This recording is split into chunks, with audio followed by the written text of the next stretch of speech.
xৰ মান উলিয়াব লাগে যদি x/3 plus x/5 equal to 4/7 হয়। প্ৰথমে আমি সমীকৰণৰ বাওঁফালে থকা সমান চিহ্নৰ বাওঁফালে থকা ভগ্নাংশ দুটা যোগ কৰিম।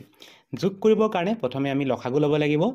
লসাগুটো হ'ব আমি তলত থকা যিকেইটা সংখ্যা আছে হৰকেইটা আছে 3 আৰু 5 পূৰণ কৰিব লাগিব।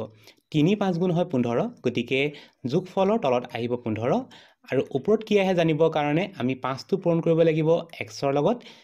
5 into x তেতিয়াহ'লে পাম আমি 5x প্লাছ 3টো পূৰণ কৰিব লাগিব xৰ লগত, তেতিয়াহ'লে আমি পাম 28x ইজ ইকুৱেল সোঁফালে থকা অংকটো লিখিব লাগিব 4/7। এতিয়া আমি বাওঁফালে থকা ভগ্নাংশৰ ওপৰত থকা অংক দুটা যোগ কৰি দিম। ওপৰত আছে 5 আৰু 3, 5 3 হ'ব 8, লিখিব লাগিব আমি 8x divided by 15, তলত 15 থাকিব, ইজ ইকুৱেল হ'ব 4/7। এতিয়া আমি ইয়াৰ পৰা যেতিয়া xৰ মানটো উলিয়াম তেতিয়াহ'লে আমি লিখিম যে x ইজ ইকুৱেল, আমি এবাৰ বাওঁফালে থকা অংশটো লিখি লওঁ। বাওঁফালে দি আমি পাইছোঁ 4/7 ইনটু এইবাৰ আমি xৰ লগত যিকেইটা অংশ আছে সেই অংশকেইটা আমি লৈ যাম সোঁফাললৈ। 8টো ওপৰত আছিলে, 8টো আহিব তললৈ। ঠিক একেধৰণে 15টো তলত আছিলে, 15টো যাব ওপৰলৈ। এতিয়া আমি কটাকটি কৰি দিওঁ। কটাকটি কৰিম আমি 4য়ে 8ক কাটিব পাৰি, কাটি দিওঁ।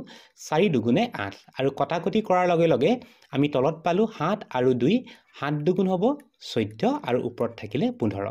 তেতিয়াহ'লে আমি সমাধান কৰি পালোঁ যে x ইকুৱেল 15/14। তেতিয়াহ'লে আমাৰ শুদ্ধ উত্তৰটো হ'ব অপশ্যন নম্বৰ বি 15/14।